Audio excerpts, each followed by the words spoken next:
Okay. There comes a time. Truco o Trato, el programa de Víctor Lenore en Subterfuge Radio.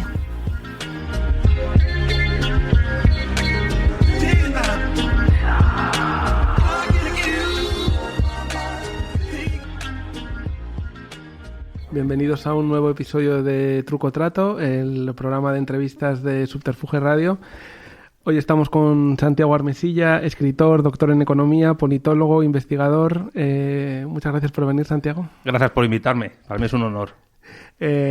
Santiago es autor de libros como El marxismo y la cuestión nacional española o La vuelta del revés de Marx, donde entreteje el pensamiento marxista con Gustavo Bueno, o La economía en 100 preguntas, pero hoy no estamos aquí para hablar de estas cosas, sino para hablar de sus intensas experiencias en las discotecas de bacalao. Así que la primera pregunta que me gustaría hacerte es ¿qué pinta un marxista en el ambiente bacala? Complicado de responder eso, porque además el ambiente bacala en los 90 en Madrid no era muy dado a ese tipo de ideologías, la verdad. Yo por edad viví el fenómeno tarde, con lo cual fui a pocas discotecas. Finales de los 90, cuando ya la música que se solía pinchar por Madrid ya poco tenía que ver con la que yo escuchaba pues estando con amigos, haciendo fiestas en casa o haciendo fiestas en sitios. Porque a mí me tocó, digamos, cuando lo que se llamó la ruta del bacalao ya estaba en decadencia. Eso tuvo su auge entre mediados de los 80 y el 93, más o menos, y entre el 93 y el 95 vino una decadencia de la cual ya no se pudo salir. Yo seguí escuchando música electrónica hasta que a finales de los 90 pues di un giro radical, me pasé al metal, una cosa muy particular. Y sí, fui a discotecas, fui a fiestas, pero se empezaban a llevar lo que se llamaban las fiestas Remember. Creo que todavía, bueno, ahora con cuarentena no, pero creo que hasta hace pocos años se seguían haciendo y claro, eso se llenaba de cuarentones, cincuentones, gente que echaba de menos pues un tipo de música que curiosamente en España pues tuvo su epicentro en una ciudad que nadie contaba con ella, que era Valencia, y que era una ciudad pues como Manchester, como Leeds, como Frankfurt, como Rotterdam, de población mediana, económicamente pues un poco gris, pero que se gestaron escenas electrónicas tremendamente interesantes. Y además es una escena que empezó en el rock gótico, en los siniestros, como se llamaban los 80, y que luego se fue mezclando con tendencias de Europa Central, y inglesas, holandesas, belgas, etcétera.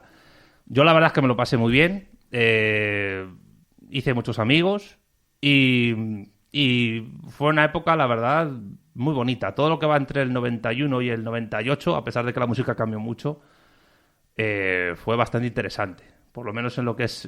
Yo incluso a veces utilizo la expresión los felices años 90, ¿no?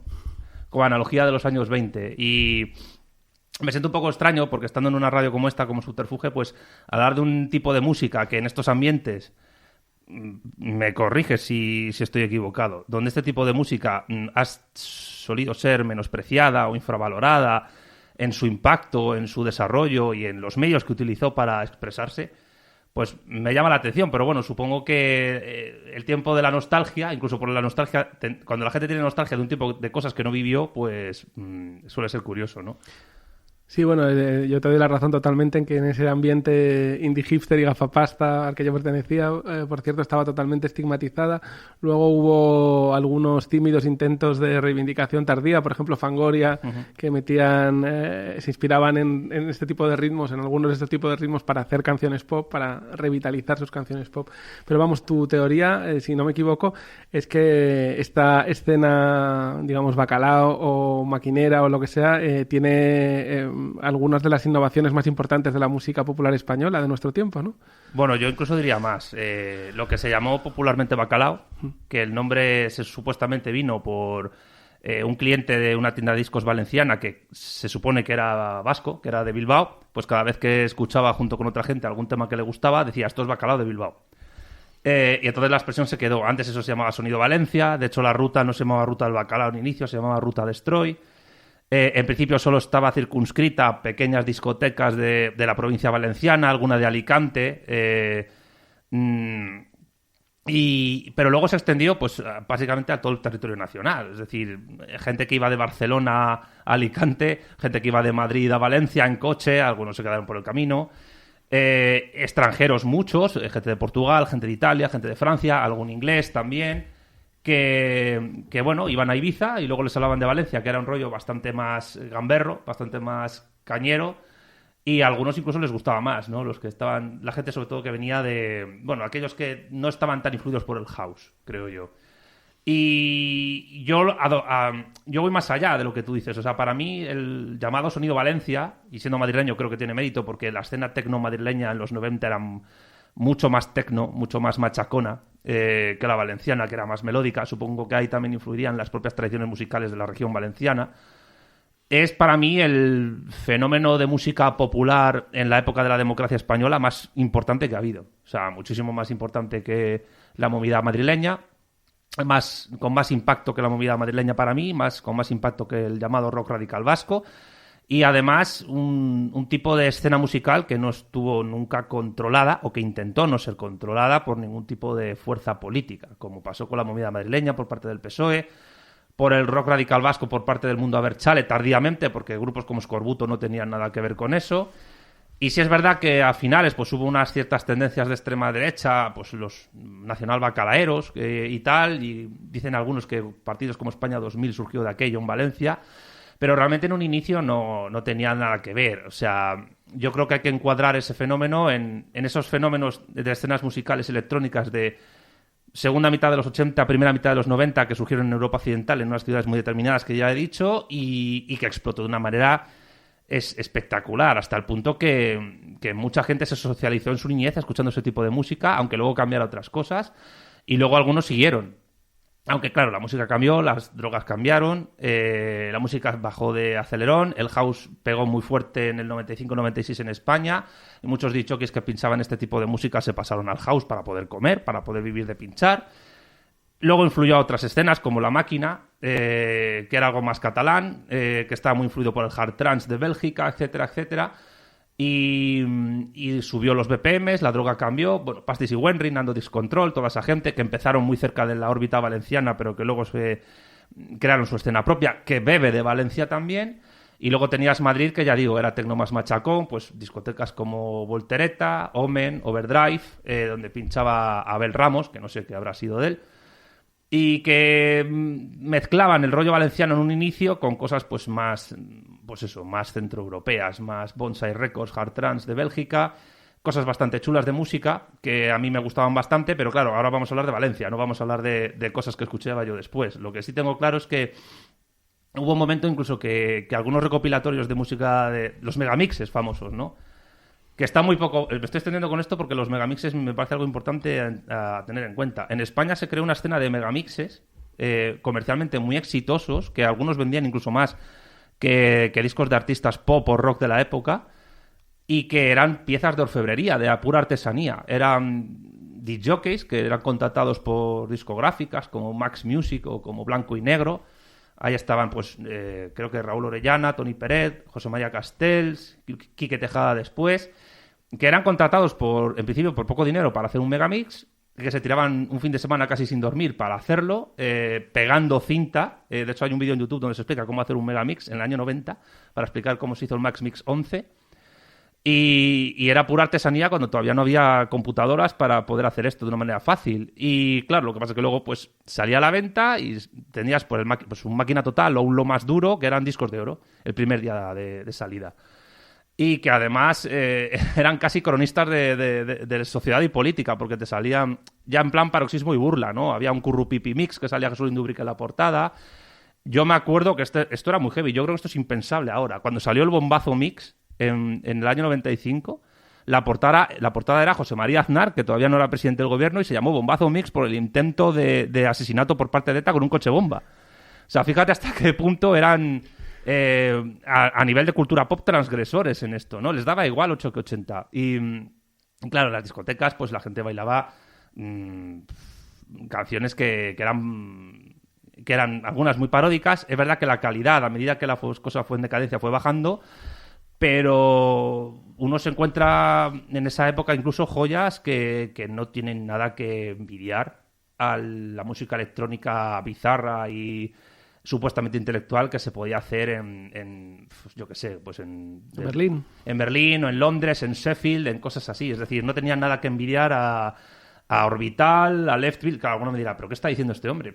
Pues yo, ¿qué quieres que te diga? Era gente que a lo mejor no tenía una Roland 808 o una Roland 909, que los sonidos que tenía los tenías ampliados o de un teclado Casio Yamaha, pero los empleaba de una manera pues bastante buena. Y yo creo que fue poco valorado por el hecho de ser un producto español, típicamente español. Y es una lástima porque digamos que entre todos la mataron y ella sola se murió. Eso fue lo que pasó con la escena de música electrónica valenciana. Y cuando uno iba a Fiesta Remember y escuchaba algunas canciones, como las 4 que yo te pasé, que algunos incluso ahora las recuerdan como clásicos de la música electrónica española, pues dices, madre mía, lo que nos perdimos algunos, ¿no? Sobre todo gente bastante joven. Te puedes encontrar por YouTube comentarios en plan, joder, ojalá hubiera nacido 10 años antes, en el 84, perdón, en el 74, en vez del 84, porque hubiera vivido toda esta época. Hubo cosas malas, evidentemente, pero yo sinceramente creo que nunca en toda la historia de la democracia española ha habido un fenómeno pop musical del impacto que tuvo esto. O sea, porque la movida madrileña estuvo muy fomentada desde el poder. Y la movida madrileña era una escena que se basaba en conciertos, en salas de conciertos. Mientras que en Valencia la escena no era de conciertos, aunque los hubo, sino que era una escena de, no sé cómo decirlo, de salas, de pinchar, de disc jockeys. Es verdad que hubo grupos que tocaron allí, grupos que venían de Inglaterra, grupos góticos, y no solo góticos, sino también del rollo Manchester que vino después, y eso se mezcló con cosas autóctonas, y con el Acid House que venía de Chicago, con el techno que venía de Detroit, con la EBM que venía de Bélgica, ritmos muy machacones para lo que eran los 80, con el New Beat belga, que era como EBM, pero más dura, pero más lenta. Y bueno, y aquello explotó hasta pues en el año 91, cuando un señor llamado Chimo Bayo, que luego Fangoria le reivindicó, como tú has dicho, pues sacó el Así me gusta a mí, que fue uno de los singles más vendidos de la historia de la FIBE en España. Y el hombre pues iba a Israel y llenaba estadios, número 1 en Israel, número 1 en Japón. Y dices, ¿pero cómo fue posible? Y pues yo digo, escucha cómo era aquello y saca tus conclusiones. Yo lo que recuerdo cuando iba a alguna fiesta naranja es que a la gente lo que más le gustaba, incluso jovencitos, era cuando ponían cosas de principios de los 90 más que cosas más recientes. O sea, hay una canción que yo siempre he odiado, que es el Sandstorm de Darude, que es un tema de trance alemán ahí, bueno, que incluso se ha convertido en meme en internet, y a la gente le gustaba más escuchar el Espiral de Dune o Megabit que aquello. Pero claro, estoy hablando del caso español. Lo que pasa es que te vas fuera de España ahora y hay gente que lo recuerda. O sea, en el vídeo de Espiral de Dune, de la segunda canción que te pasé, que ya tiene más de 2 millones de visitas en YouTube, y que, por cierto, el compositor fue Herman Bow, un tío que si hubiese sido inglés ahora sería, pues, yo qué sé, como Paul Oakenfold o como Aphex Twin, que se dedica a dar clases de música electrónica en una academia privada, a eso se dedica. Este hombre pues ha compuesto temas que son impresionantes, incluso todos los de Chimo Bayo más importantes los compuso él. Y te encuentras comentarios de gente inglesa que se iba a Ibiza, o gente que bailaba estas canciones pinchadas por gente como 808 State u otros popes de la música electrónica de esa época en Leeds, en Sheffield, en Liverpool, etcétera, o italianos, muchísimo italiano. Y recuerdo una discoteca que se llama Imperiale, que era muy famosa en aquella época, que pinchaban todo esto. Y dices, bueno, esto fue mucho más grande de lo que parece. Incluso tú te vas a Cuba y hay gente que se acuerda de la ruta de bacalao. Y tú te vas a países como Perú, Ecuador, y dicen, los españoles qué buena música electrónica hacían. Ellos lo valoraban mucho. De hecho, hay un tema que te he pasado que tiene reminiscencias con Hispanoamérica por eso. Pues vamos a escucharlo. Creo que te referirás a Tijuanacu, Cuzco, Ciudad de los Hijos del Sol, ¿no? Sí, que esa canción es muy curiosa porque geográficamente, históricamente está todo mal en la canción, el título. Porque la música, la melodía no tiene nada que ver con Tijuanacu, que es una ciudad boliviana, si no me equivoco. Y Cuzco es una ciudad peruana que fue capital del Imperio Inca. Pero es que la melodía es la fiesta de la quebrada humahuaqueña típicamente argentina. Es una melodía carnavalesca argentina. Es un carnavaleo argentino. Y en Argentina, pues la gente recuerda y reconoce esta canción. Lo que pasa es que está tan bien hecha, está tan bien tocada, que dices, madre mía, es EBM o New Beat belga, pero con instrumentos andinos. Y compuesta por un español, además. Y es un tema que, por cierto, salió en el Máquina Total 4. Y es de lo mejorcito que se puede escuchar de música electrónica hecha en España. Del año 92 es esto, ¿eh? Pues vamos a escuchar este homenaje al paniverismo, o como se diga. ¿Qué está diciendo? Algo acerca del sol.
estaba pensando en grupos que a mí me encantan, por ejemplo, como The Future Sound of London o grupos de Goa Trance de principios de los 90 que te mezclaban Loop Guru, por ejemplo, que te mezclaban música electrónica con música típicamente de la India o de Tailandia o sitios así, ¿no?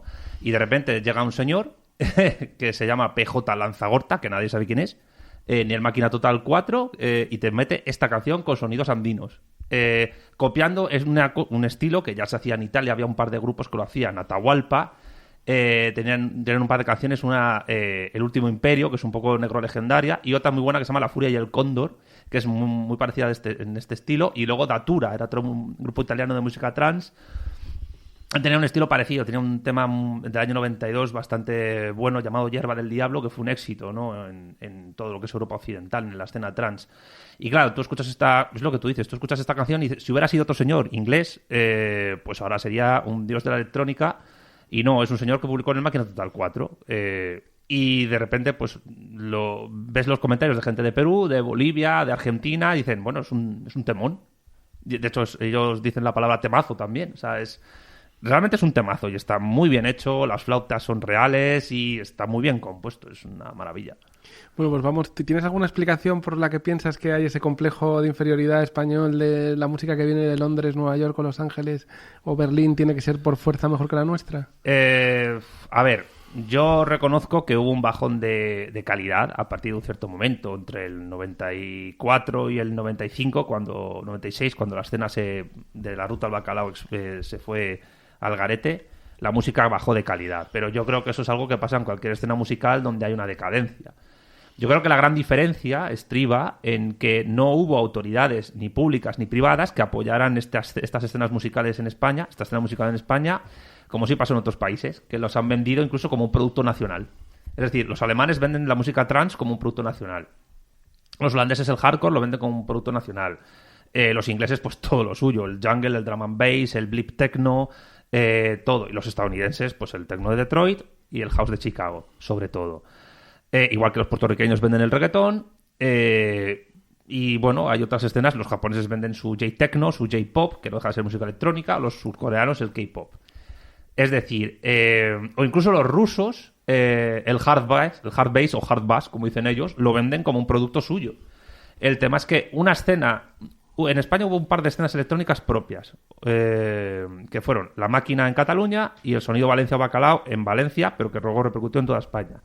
Luego es verdad que hubo otras mini escenas, como el hard techno madrileño, y bueno, y el breakbeat en Andalucía, que se llevó muchísimo, que Andalucía fue territorio breakbeat durante todos los 90, ¿no? O sea, todavía hay gente allí que yo tengo amigos y amigas que recuerdan todo lo que fue aquello. Pero nunca hubo desde las autoridades españolas, ni siquiera después, una vez que cayó eso, un apoyo o un reconocimiento de la importancia de esa escena. De hecho, tú te vas a algunos, bueno, no digo de Madrid, pero te vas a sitios de Valencia y quedan algunas discotecas que son ruinas. Y otras, pues, que se han reconvertido en músicas de salsa, de bachata, etcétera. Que, bueno, a los empresarios de la noche tienen que comer y algunos han reciclado y tal. Pero lo que ocurre es que nunca hubo un apoyo ni mediático, privado, ni público realmente a aquello. Hubo algunos programas en la televisión, como el Ponte las Pilas, el Leña al Mono, que es de goma, y el Música Así, pero ya eso ya cuando yo empezaba a salir por sitios así, ¿no? Pero nunca se potenció artistas, no sé, en los medios musicales no se hablaba de esto como si fueran personas que hicieran música interesante. Hubo una especie como de esto no es lo nuestro, porque ni es lo electrónico de fuera que nos gusta, ni tampoco es el rock que también nos gusta de toda la vida. Entonces, yo creo que lo que faltó fue eso, faltó ese empuje. Bueno, no hubo apoyo, pero yo recuerdo que hubo hostilidad manifiesta. Quiero decir, yo recuerdo leer artículos en El País donde Rafael Vera, que en esa época era secretario de Estado, en algún punto de los 90, no recuerdo el año, decía que él iba a acabar con la fiesta de Valencia porque se había ido de las manos y que eso se tenía que, con la excusa de algún control de policías donde habían encontrado estupefacientes, como pasa en todas las fiestas de todo el mundo, y que el PSOE puso de su parte como para acabar con eso, ¿no? Corcuera también lo hizo cuando fue ministro. Hubo muchas cosas. Es que además hubo algunos incidentes tristemente recordados por todos los españoles que tuvieron mucho que ver con el machaque de aquella escena. Uno fue el crimen de Alcácer. Claro. Se relacionó muchísimo la ruta al bacalao con el crimen de Alcácer. O sea, Miguel Ricard y Antonio Anglés eran fiesteros de la ruta. Pues ya estaba aquello sentenciado. Y esto estoy hablando del año 92, cuando todavía la cosa iba empujando. Ya en el 93 todavía era fuerte la escena.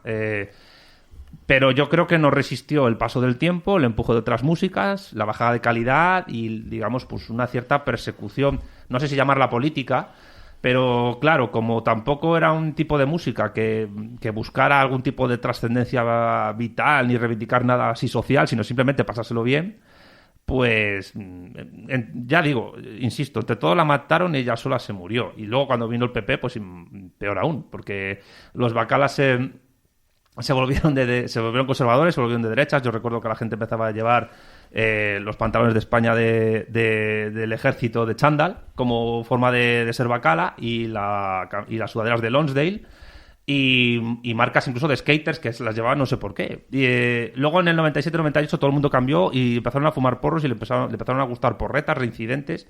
Yo me acuerdo que hubo un verano en mi instituto en el que todos los que eran bacalas en un verano se volvieron fans de porretas y del Viñarrock. Y yo, esto es por los porros. Esto no hay otra explicación. Bueno, pero todo lo que quedó de aquello, cuando la gente empezó a hacer fiestas Remember, pues resulta que te encontrabas gente bastante mayor, que ya algunos ya pasaban la treintena. Yo qué sé.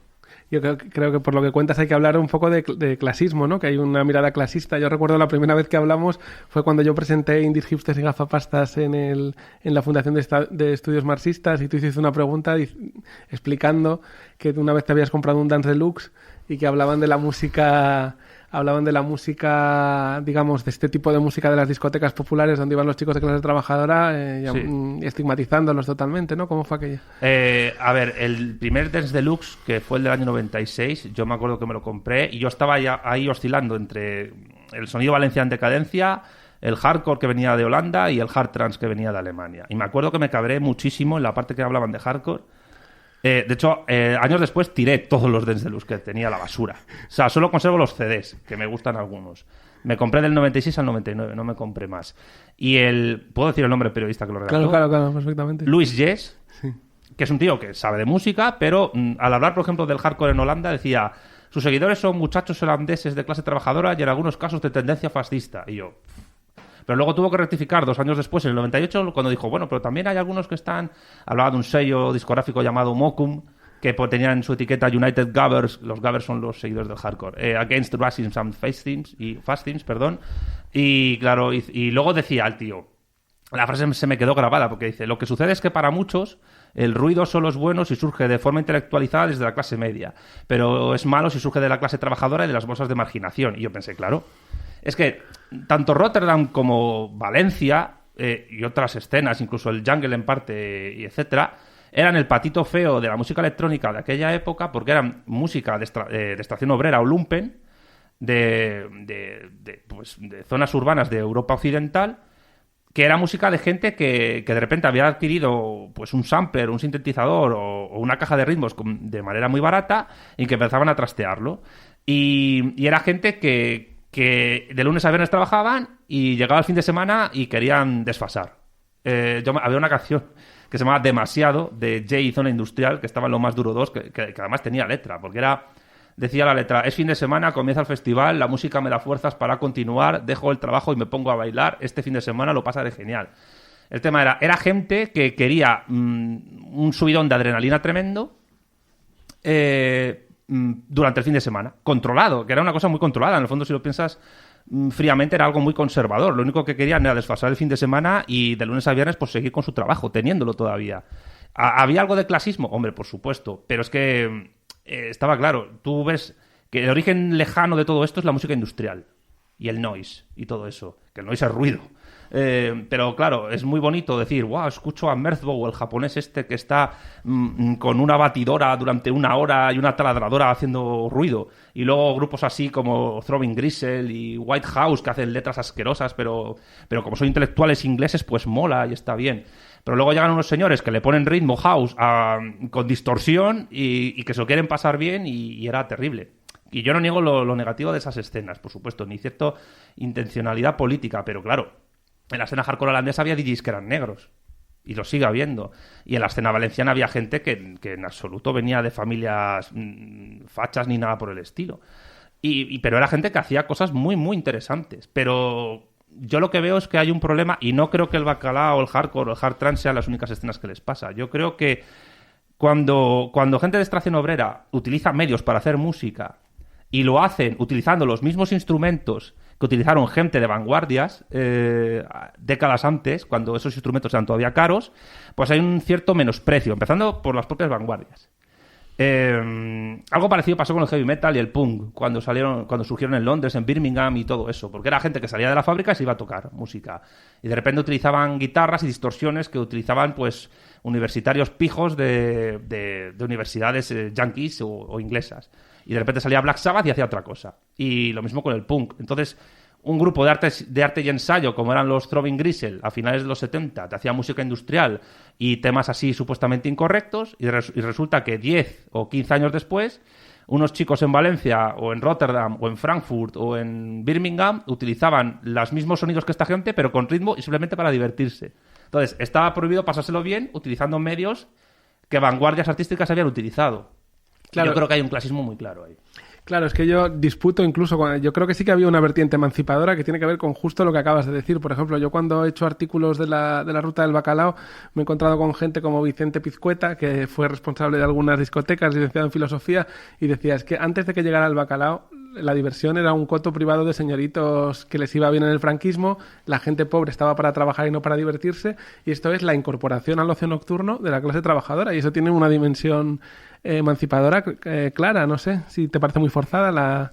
Hombre, emancipadora no me atrevo a decir, porque no había una organización política detrás. Es decir, era gente simplemente que quería desconectar el fin de semana, pero lo que querían era desconectar el fin de semana manteniendo el empleo. Sí. O sea, yo creo que una escena musical así, en la actualidad, con todo tan precario y tan hidropónico, sí, sería inviable.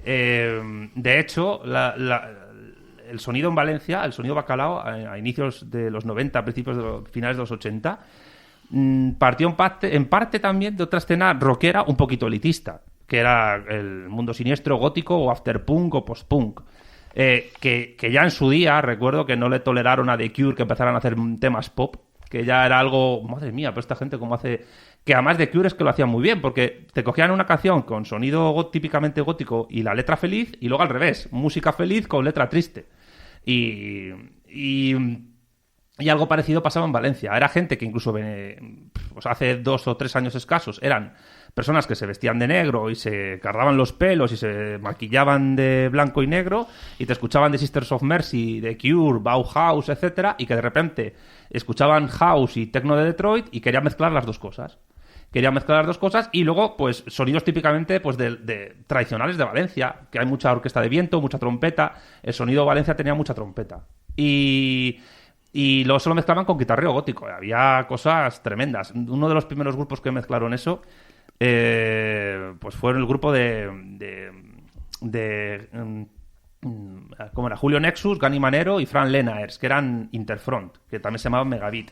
Esa gente, sus primeras canciones mezclaban totalmente música electrónica con rollo gótico, pero haciendo algo totalmente distinto. Y una persona acostumbrada a escuchar rock gótico escuchaba esto y dice, me suena, pero es que una persona que escuchaba trance o techno decía, esto me suena también. Y lo hacían de una manera tan curiosa, además utilizando unas percusiones tan particulares que temas del año 90 pues siguen sonando frescos, y se los pones a un extranjero y dicen, madre mía, pero esto está muy bien hecho para esta época. Y claro, y te pasé un tema, por cierto, que se llama Strange, sí, que es del año 90 justo, tiene ya 31 años esa canción, y se nota el toque siniestro y al mismo tiempo feliz, en plan, voy a mezclar lo más oscuro de Inglaterra con lo más feliz de la región valenciana para hacer una música muy melódica y muy distinta. Y esta gente creó escuela, porque realmente el primer grupo de sonido Valencia fueron Interfront, fueron Megabit. Pues vamos a escuchar este temazo. Dale.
No, me gustaría bajar un poco al terreno de la experiencia personal, porque recuerdo que la primera vez que quedamos y hablamos de esto, me contaste una anécdota muy, muy interesante que a mí me sorprendió, que era que tú habías llegado a ir a discotecas donde había macarrillas por ahí alrededor de la pista que a quien bailaba mal le pegaban un pinchazo con una navaja, ¿no? Eso pasaba en el Overdrive, que era una discoteca donde ya este tipo de música en concreto tan melódica como se escuchaba ya no se escuchaba hard techno machacón. Era la época en la que empezaron muchos skins madrileños nazi skins a ir a discotecas de bacalao, cambiaron la estética y todo eso, ¿no? Y sí hacían eso. Claro que esa discoteca cerró pocos años después. Una de las pocas que quedaban era Voltereta, donde pinchaba un chico llamado G. Pepo. Pinchaba en Bambás, que era otra discoteca que también se pinchaba ese tipo de música. Pero ya te digo, es que la música que se hacía en Madrid era mucho más industrial, no sé, como más machacona, más tecno. Y esta música es repetitiva, sin dejar de ser melódica. Pero bueno, prácticamente todas las músicas que se hacían en esa época eran así. Lo que yo sé por gente más mayor que sí se hizo la ruta en coche, es que ese tipo de actitudes no se hacían. O sea, tú ibas en el año 91, 92 a bailar y la gente, pues cada uno bailaba como quería, no había esa, no sé cómo decirlo, esa fijación por vamos a castigar al que no entre dentro del canon que nosotros hacíamos, y la gente en Valencia era mucho más libre en ese sentido. Y eso hacía que mucha gente se fuese para allá, pues se fletaban a autocares para ir a discotecas, desde Barcelona, desde Madrid, desde Bilbao. O sea, se pasó del buen rollo al mal rollo, o el mal rollo a la intensidad, que a veces se podía derivar en mal rollo. ¿Qué otras cosas has visto en este tipo de discotecas que te llamaron la atención como...? A mí lo que más me ha llamado la atención siempre cuando yo empezaba a ir a fiestas donde se recuperaba este tipo de música era que la gente más jovencita salía comentando que le gustaba más la música, digamos, de principios de los 90 que la que bailaban contemporánea a ellos. O sea, yo recuerdo que por esa época, 98, 99, podías pasar, si eras menor de edad más o menos, y ¿qué se llevaba en aquella época? Pues a nivel de música, pues el trance, muchísimo, el house y bueno, cosas así, y un hardcore muy ralentizado también, y a la gente le gustaba más bailar Chimo Bayo. Al principio parecía que era por friquismo, pero yo creo que esto era muy parecido a cuando Pocholo salió en la televisión. Primero la gente se metía con él y luego decían que era el puto amo y les caía estupendamente porque era un friki, ¿no? Pues con Chimo Bayo pasaba 3/4 de lo mismo. Yo me acuerdo que una vez fui con una ex a ver a Chimo Bayo pinchar al Just Office Remember, y se ganó a la gente enseguida, el tío pinchando. Se los metió en el bolsillo porque empezó a pinchar cosas de aquella época, y había gente que le sonaba esa música porque había vivido esa época, y gente que le sonaba esa música porque lo había escuchado por YouTube, o porque tenían recopilatorios de cuando eran pequeños, o porque algún hermano le había puesto esa música en el coche, o lo que fuese. Y entonces, a mí lo que siempre me ha gustado de ese rollo Remember es el rollo nostálgico y una cierta atemporalidad de la música. Es decir, a mí lo que más me ha gustado de ese ambiente es que parece ser que músicas que se hacían, temas de electrónica que se hacían del año 90 al 93, 94, aunque se nota el paso del tiempo, sin embargo, a la gente parece gustarle mucho más que cosas nuevas que se hacen. Y de hecho yo soy de los que piensa que la música electrónica lleva prácticamente 20, 25 años estancada y no hay prácticamente nada nuevo. Yo que te he leído artículos hablando del trap y del reggaetón, el reggaetón es una música que surge a finales de los 90. Y el trap igual. O sea, el trap no es tan nuevo como parece. De hecho, es una ralentización de una escena musical que es el Miami Bass. Yo tenía un amigo que se llama Oscar, que vino a España en el 96, se venía de escuchar Miami Bass y yo le metí en todo este rollo y le encantaba. Entonces conectaba el hard trance, el bacalao, con Miami Bass y ya me ponía cosas que en esa época me sonaban a trap. O sea... Claro, tú oyes un grupo como Two Live Crew y se estaría totalmente en la onda de la música más actual que escucha la gente. Sí, totalmente. Es que yo por eso me cambié de escena en el 99, en el 2000, porque digo, es que creo que ya está todo hecho. Lo único que cambia es que ahora hay tecnología distinta, es mucho más barato producir buena música con un ordenador portátil que antaño. Necesitabas un buen estudio para sonar bien, ahora no es necesario. Y además, Internet está plagada de librerías de sonido, de samples antiguos y nuevos para hacer un montón de música. Yo lo que echo de menos, y claro, yo no he ido a ningún Tomorrowland, ni tengo tampoco ningún interés, pero yo lo que echo de menos es un cierto rollo, no voy a decir artesanal, pero casi, que estas escenas tenían. Ahora está todo como muy prefabricado. Ahora pues tú vas a un macrofestival de esos y es casi no sé, es como ir a la Vaguada, pero con música electrónica. Es un centro comercial. Mientras que antes simplemente ibas a beber, a ligar, a drogarse en algunas ocasiones. Yo no lo he hecho nunca. Pero... Y sobre todo a bailar. Y ahora la gente va a ver al DJ. Y antes decían, bueno, pues si viene un DJ no le conozco, pero piensa algo que me gusta, pues bien. Y había un DJ residente en una sala y tal. Pero ahora la gente viaja, o sea, la gente se viaja kilómetros de distancia para ir a un sitio en Bélgica o en Australia. Conoce a todos los DJs que van y va por ellos, le sigue a ellos. Porque lo que ha cambiado, yo creo, es que ahora la música electrónica en particular, pero todas las escenas musicales en general, creo que han tendido más al individualismo. O sea, creo que se ha perdido un cierto aire de colectivo en todo este rollo. Y se nota la música también. Pues no sabía, es heroico esto de estar metido en esta escena sin tomar drogas.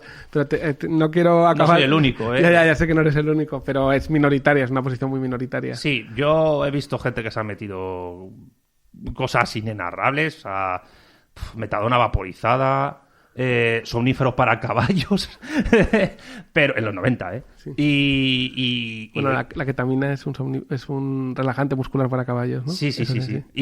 Pero a saco, ¿sabes? Y bueno, y les he visto aguantar la noche muy bien. Yo lo necesitaba porque yo, pues no sé, por lo que sea, pues nunca me interesó. Pero yo también creo que en un momento dado incluso hasta las drogas eran distintas. No estoy diciendo a la gente que tome drogas, pero yo me acuerdo... porque hay incluso documentales donde se hablaba de eso, sobre la época de la ruta del bacalao, pero gente que yo conocía mayor me lo decía. Es que la droga en la ruta, ¿cuál era? La que más se tomaba, la mescalina. Y la mescalina supuestamente es una droga, yo no la he probado nunca, que te hermana con todo el mundo y haces ahí como una suerte de todos somos amigos y tal. Claro, cuando empezaron otro tipo de drogas que ya venían de fuera... la gente se puso más agresiva. Es que, claro, yo creo que hay una relación entre drogas y tipo de música. Cuando cambia la droga, cambia el tipo de música, cambian los sonidos, el ritmo se acelera y luego en un momento dado incluso se puede hacer más lento o más pesado. Y las drogas en la época en la que yo salía cambiaron mucho con respecto a la gente mayor que yo conocía. Pero sí es verdad que ya en el 98, 99... ese rollo de comunidad yo ya no lo veía tal, parecía algo más negocio, o sea, nunca dejó de ser un negocio, pero era distinto, era muy diferente. Era solo negocio, ¿no? Sí. De manera más explícita, sí, bueno, digamos. Me interesa mucho hablar de una cosa que no quiero que se me olvide, que has dicho al principio. Cuando te he dicho que pinta un marxista en la ruta del bacalao, tú me has dicho que era algo que no estaba muy bien visto en los ambientes donde militantes de izquierda o de extrema izquierda, como lo queráis decir. ¿Qué tipo de conflictos has tenido por esto? ¿Has tenido mucho rechazo como este bacala, etcétera? A ver, pues te voy a decir una cosa. El rechazo era mayor en grupos ideologizados de izquierdas que no escuchaban música electrónica que en el ambiente de música electrónica en general. Y aparte porque también, aunque había su fachilla, pues el tío dice, venga, y te cogían y empezaban ahí a bailar. Porque también era gente que a lo mejor en 2 años dejaban de ser fachas y empezaban a fumar porros y ya cambiaban de ideología. Es que la droga les llevaba a otra ideología, es que lo he visto. O sea, es que yo conocía a un tío que se llamaba Raúl y yo decía, pero tú ¿por qué eres nazi? Y dice, es que me gustó la España. Y luego 2 años después, reincidentes.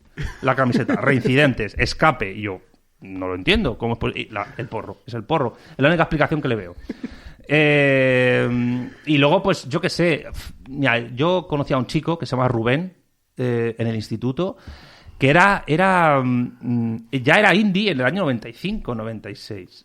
Yo me acuerdo que le gustaban mucho pues cosas que yo odiaba, como Penélope Trip, Cecilia Ann, Los Planetas, el Doctor Music Festival y claro, él despreciaba tenía un amigo, este chico no sé a qué se dedicaba, pero yo tenía un amigo que se llama otro Oscar, que era bombero, o que iba para bombero, y nos gustaba la misma música, y tenían enfrentamientos constantemente, porque decían, es que tú eres bacala y por tanto eres facha. Y dice, ¿cómo que soy facha? Se enfrentaba, dice, a mí no me llames facha, si mi familia ha sido republicana de toda la vida, pero me gusta esta música.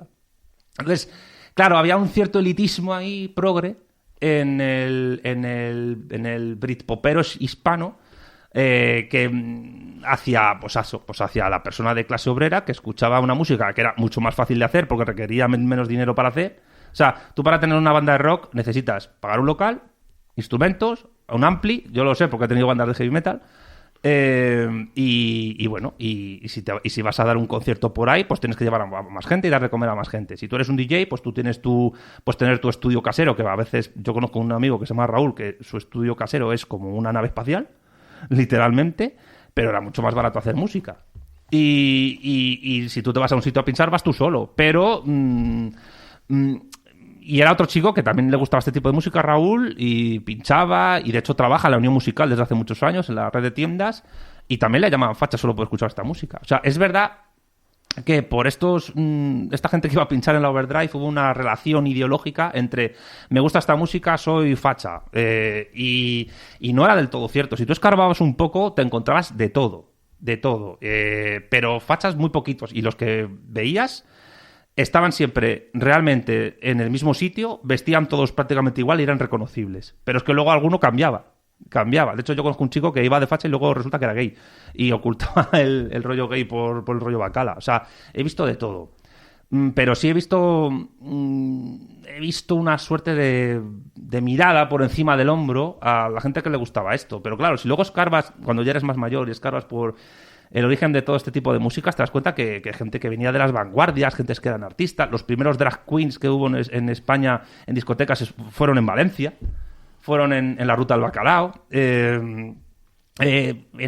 A finales de los 80, principios de los 90, había gente pues como Antonio Banderas o Bunbury o Loquillo que iban a esas discotecas y bueno, eran invitados y se quedaban allí. Antonio Banderas creo que contaba en un vídeo que se quedó un fin de semana entero sin pisar el hotel.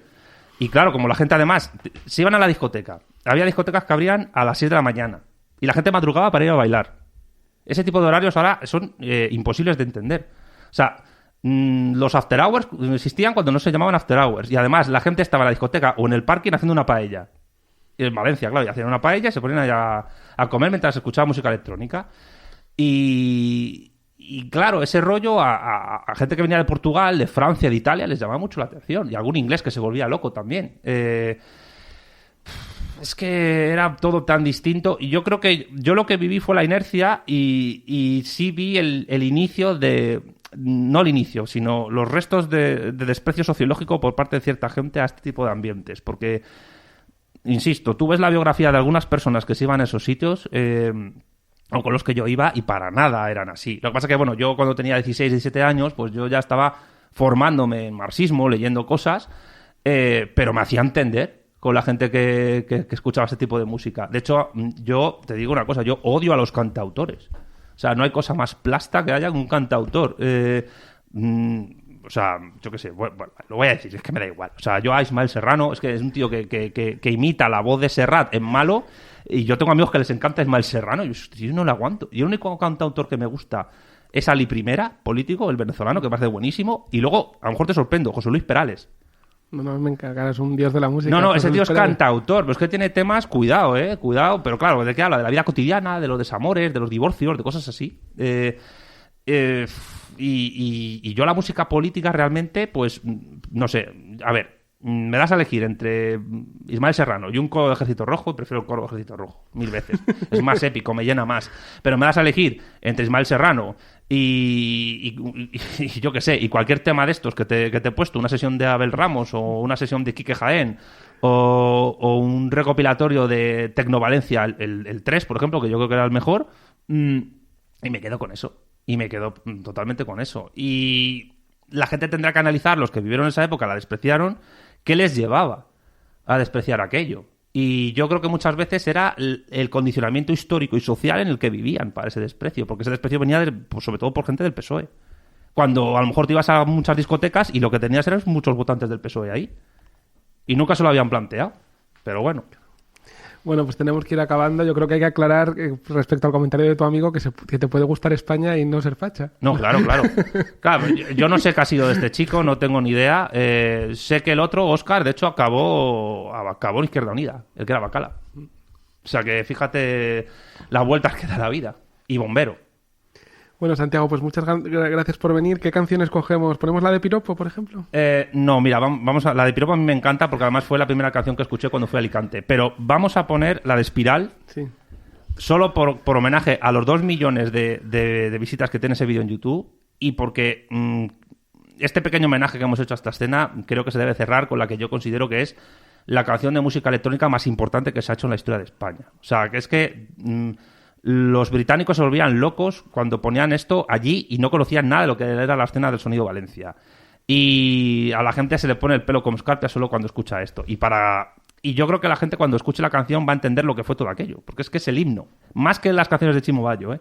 Y también como reivindicación de Germán Bou, esta persona que, insisto, tendría que ser catalogado como el productor de música electrónica de baile más importante que ha habido en España en toda la historia, y que es un señor que simplemente se dedica a dar clases en una academia ahora mismo, y vive de eso. Es que es muy triste. O sea, como homenaje a Germán Bou, como homenaje a esa generación, y como fastidio a la gente que te miraba por encima del hombro porque te gustaba esto, que era clase obrera haciendo ruido, pero ruido para pasárselo bien, no para creerse una vanguardia. Yo creo que hay que reivindicar el ruido para pasárselo bien. Pues terminamos en todo lo alto. Gracias a todos por escuchar. Sí.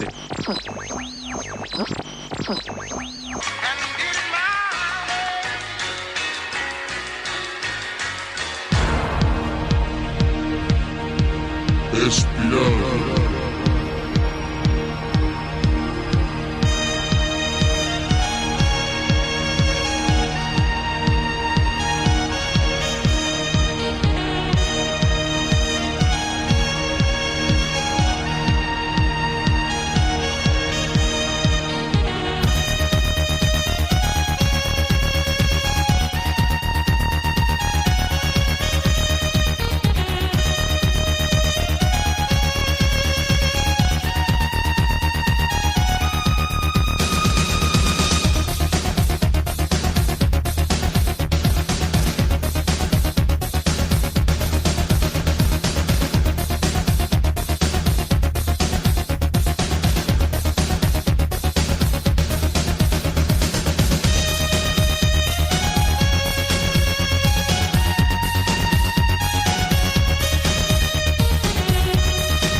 Espiral.